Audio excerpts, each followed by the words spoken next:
오늘 저는 선택한 본문을 가지고 소재라는 제목으로 말씀을 증거해 나가려고 합니다.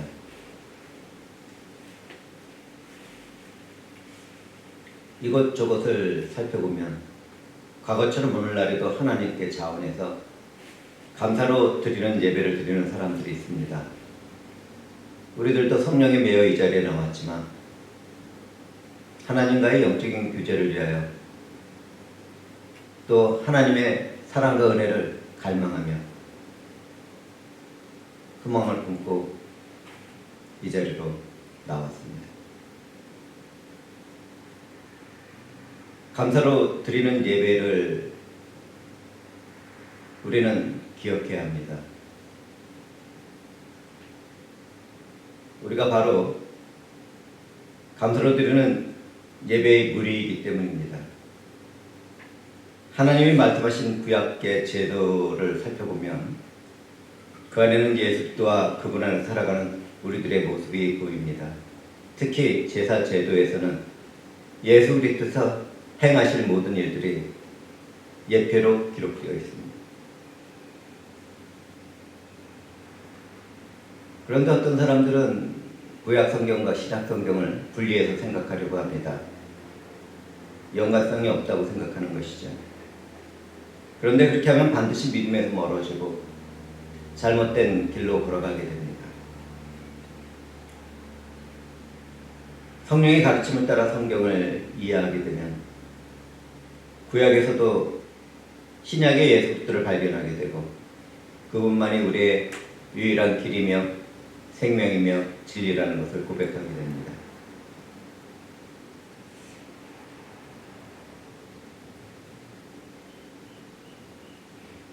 성경을 따라 저는 예언의 말씀을 들려주려고 합니다.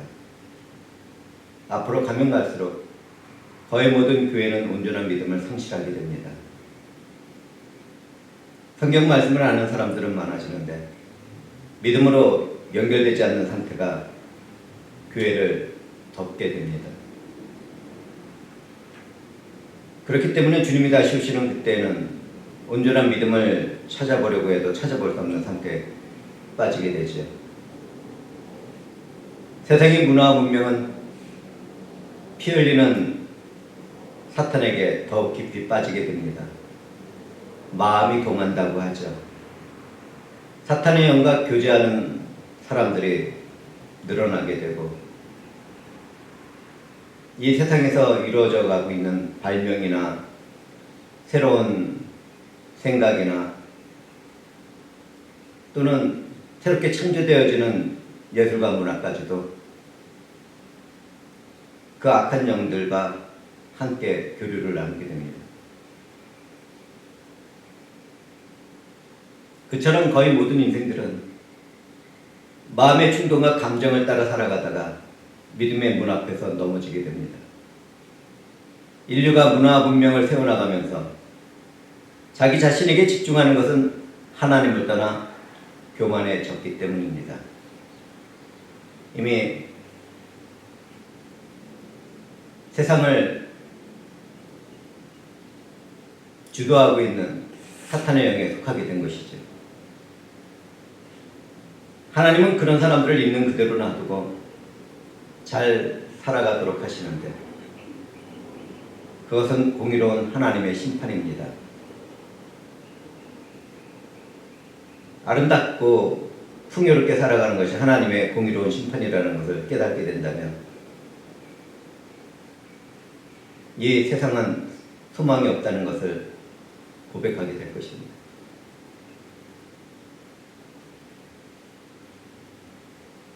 종말의 때를 살아가는 우리들은 땅끝까지 복음이 전파되어지면 주님이 오신다는 마음을 품습니다. 그런데 어떤 선교사들은 거만하게도 선교에 자기 자신들의 열정으로 종말의 날을 앞당길 수 있다고 생각합니다. 자신의 힘으로 선교를 해서 종말을 앞당길 수 있다고 말하는 사람들은 불행하게도 하나님을 조롱하고 멸시하는 것입니다. 그 누구도 그렇게 할 수 없습니다. 인간이 무엇을 해서 하나님 뜻이 이루어진다고 하는 자들의 속이는 말에 속지 말아야 하고, 그러한 자들이 말씀을 선포하는 자리에 섰을 때에는 일어나서 밖으로 나가야 합니다. 그곳에서 같이 마음을 아파요. 하나님을 거절하고 하나님을 조롱해서는 안 됩니다.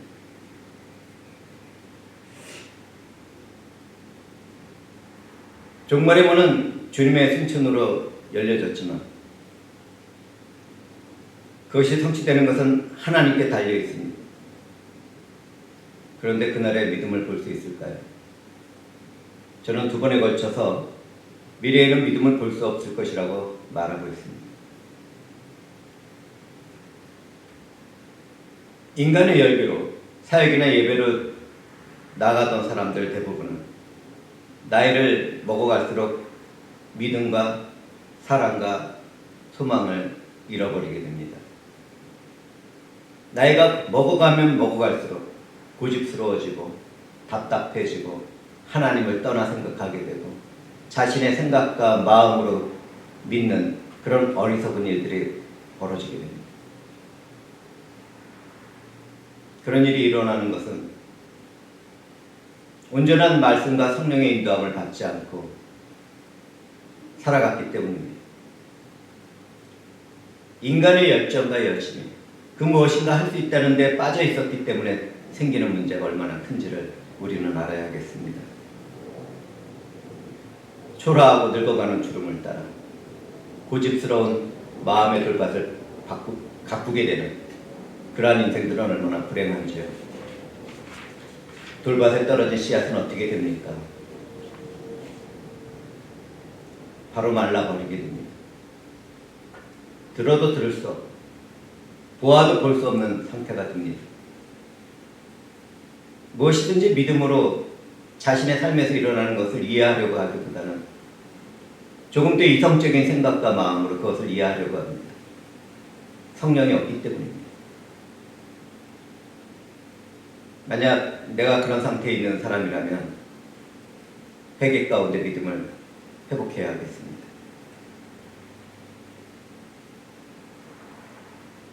오늘 살펴본 소재는 구약의 제도 중에서 유일하게 피 없이 하나님께 드릴 수 있는 제사의 형태입니다. 하나님께 소재로 드리는 제사는 세 가지 방법이 있습니다. 첫째는 고운 가루로 빻아 화제로 드리는 것입니다. 고운 가루를 하나님께 드린다는 상징적인 의미는 흠없고 순결한 예수 그리스도와 하나님께 드리는 헌신된 예배자를 볼 수 있습니다. 우리들도 그러한 예배자들 중에 한 무리이지요.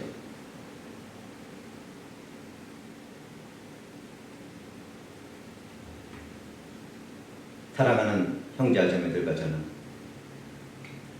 예수 안에서 헌신된 예배자의 삶을 살아가고 있는 것입니다. 하나님께 드리는 고운 가루에는 기름을 붓고 유황을 올려놓았습니다. 기름은 성령을 상징하기도 하고 성령의 기름 부음을 받은 구별된 사람들의 상과 직분을 의미하기도 합니다.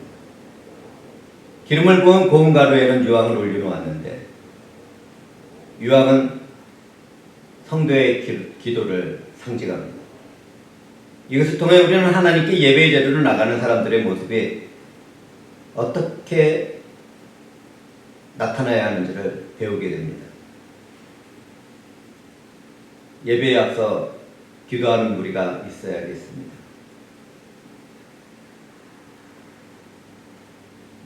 기름 부음을 받은 사람들답게 거룩한 삶을 추구하는 모습도 있어야겠습니다.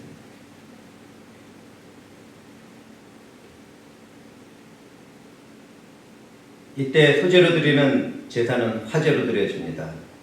화제라는 것은 불로 태워서 남김없이 하나님께 드리는 것입니다. 예수 안에서 헌신된 삶을 사는 사람들도 이처럼 자신의 모든 영역에서 산제사로 자기 자신을 드리는 영적 예배자의 삶을 살아가야 하는 것이죠.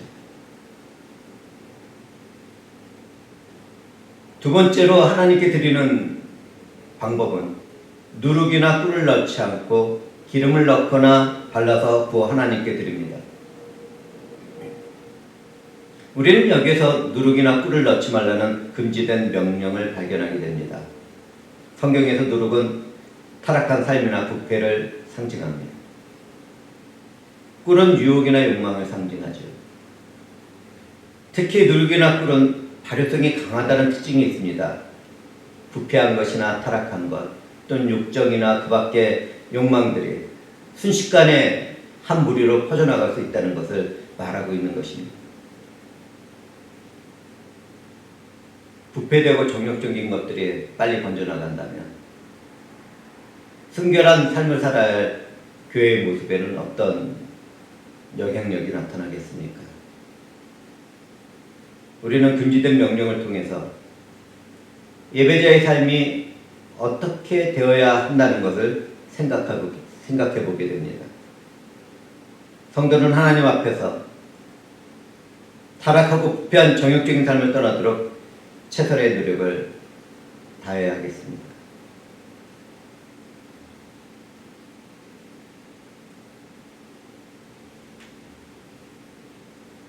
하나님께 요리를 해서 드릴 때는 기름을 넣거나 발라서 구워 하나님께 드립니다.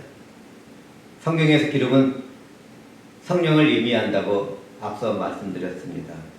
구약에서 구별된 사람들을 세우는 일에 기름을 사용하기도 했다는 것도 말씀드렸습니다. 그렇다면 기독교인들은 어떤 삶을 살아가야 하겠습니까? 성도는 일상생활에서나 예배에서도 육체의 정욕을 따르지 말아야 합니다. 말씀과 성령에 취해 세상과 구별된 삶을 추구해 나가야 합니다.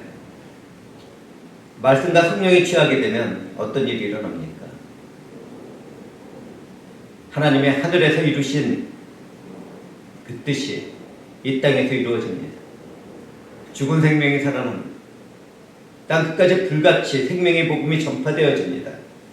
부패하고 타락한 세상은 정화되고 회복됩니다. 성령의 불길이 있었고 부흥이 있었던 지역마다 죄악은 물러나갔고 타락한 삶은 변화되어서 정화되었고 하나님 앞으로 나가게 되었습니다.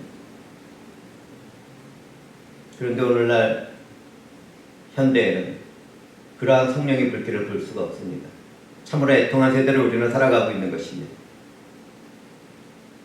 저는 이 말씀을 전하면서 참 부끄럽습니다. 얼굴이 뜨뜻합니다.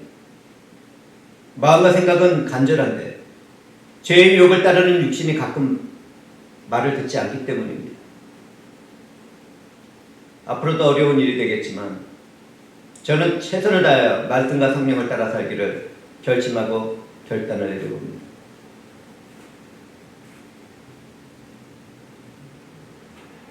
공의를 이루신 하나님께서 공의의 옷을 입혀주시고 거듭나게 해서 회심의 자리로 이끌어 가신 하나님께서 성화의 삶을 요구하실 때 순종하겠다고 다시 한번 다짐을 해봅니다.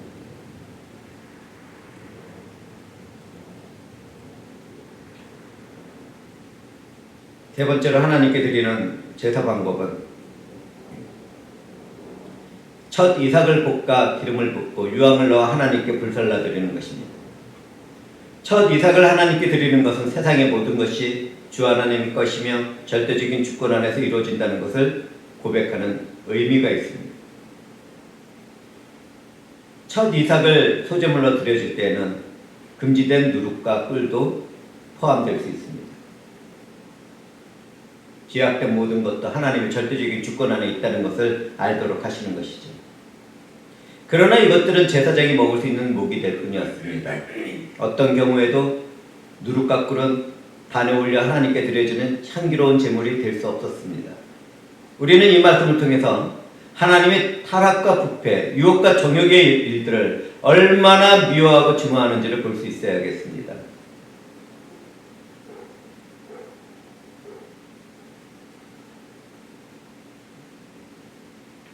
하나님은 소재를 바칠 때 소금을 뿌리라고 말씀합니다. 소금은 부패와 변질되는 것을 막습니다. 음식의 고유한 맛을 더하게 됩니다. 하나님이 소재물에 이러한 소금을 뿌리라고 한 것은 그분의 언약이 결코 변하지 않고 탁월하고 완전하게 성취될 것을 알도록 하기 위해서입니다.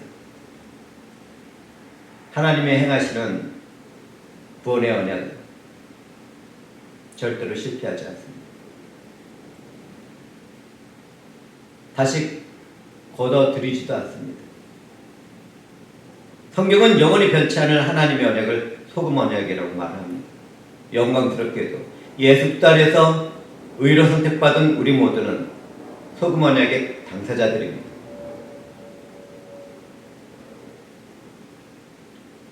소금이 기독교인들에게 적용될 때는 이 세상의 부패와 맛을 내는 삶을 의미합니다.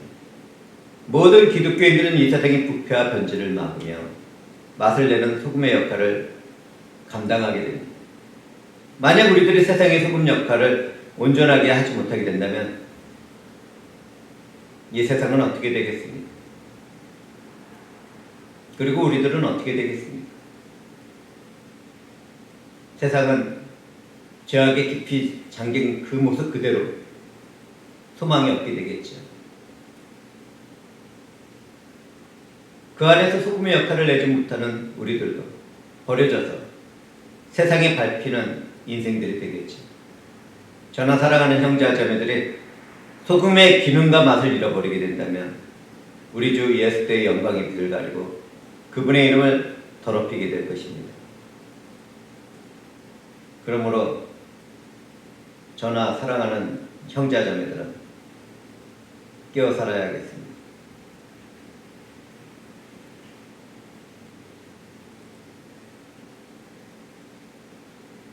오늘 선포되고 있는 짧은 설교 안에서 소재로 드려지는 제사를 살피며 나갈 때 사랑하는 형제와 자매들은 무엇을 깨닫게 되었습니까? 피 흘리지 않고 하나님께 드려지는 제사에서도 우리 주 예수 그리스도가 발견되고 있다는 것을 보게 되었습니까? 하나님 앞으로 나가는 예배자의 삶이 그리고 그 모습이 어때야 하는지를 깨닫게 되었습니까?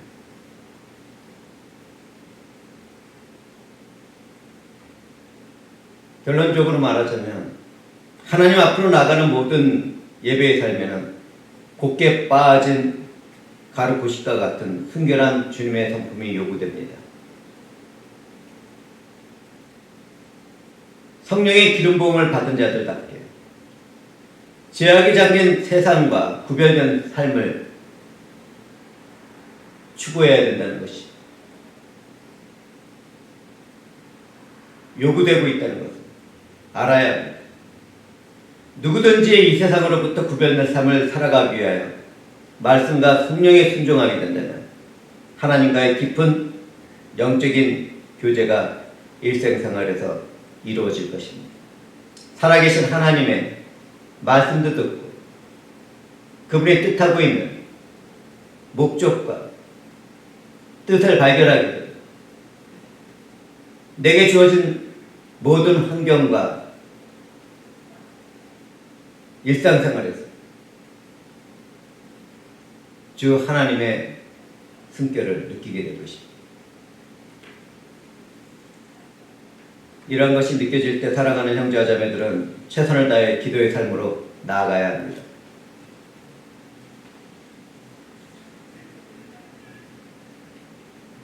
성령의 기름 부음을 받은 자들의 기도는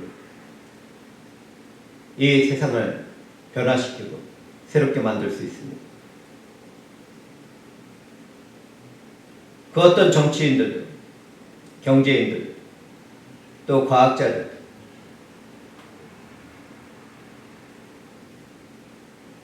그 밖에 세상의 모든 권세자들도 할 수 없는 일들, 기도를 통해서 할 수 있습니다.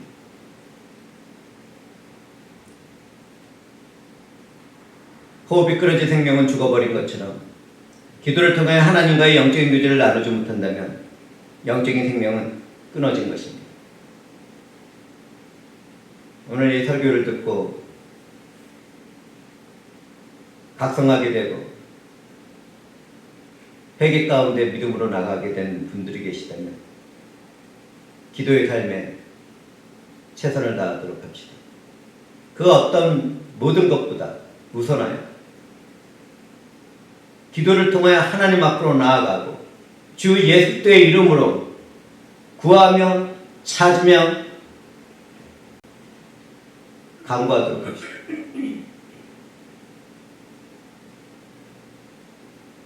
그리고 행동합시다. 행동을 우선으로 생각하는 기독교인들은 지금 이 말씀에 자기 자신을 내놓아야 합니다. 기도가 우선입니다. 그리고 행동해야 합니다. 오늘 소재에서 나타나고 있는 기름 부음 가운데 유황이 놓여지는 것을 우리는 알아야 합니다. 성도의 이름으로 살아가는 우리는 하나님께 헌신된 예배자들입니다. 우리는 한 주일에 드려지는 한두 번의 예배뿐만 아니라 내 삶의 모든 영역에서 예배자의 삶을 살아가야 할 성도의 이름을 가진 무리들입니다. 그러므로 저와 사랑하는 형제와 자매들은 죄악에 잠긴 세상에서 구별된 삶을 추구하며 내 자신을 산제물로 바쳐지는 예배자의 삶을 살아가도록 합시다. 성령 하나님은 그렇게 살아가려고 최선을 다하는 각 사람들에게 권세와 능력과 힘이 되어주실 것입니다. 하나님께서 오늘 우리들에게 말씀하신 것은 무엇입니까?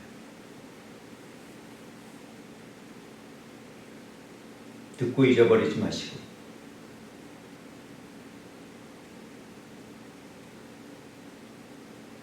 하나님께서 내 마음과 영혼을 울리며 말씀하신 예배자의 삶, 기도의 삶, 성령 안에서 예수들을 닮아가는 삶을 추구해 나가도록 합시다. 주 하나님께서 그러한 자들에게 능력과 힘이 되어주시고 권세가 되어주시고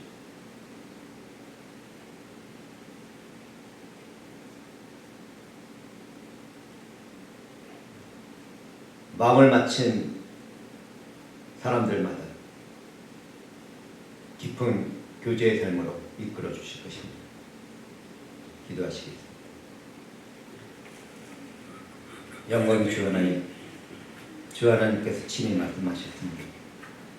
저희들의 말씀에 순종하며 살아가기를 간청합니다. 주의 성령께서 친히 이 모든 일들을 이루어 주시옵소서. 저희들이 순종하옵나이다. 우리를 구원하신 그리스도 예수의 이름으로 기도드리옵나이다.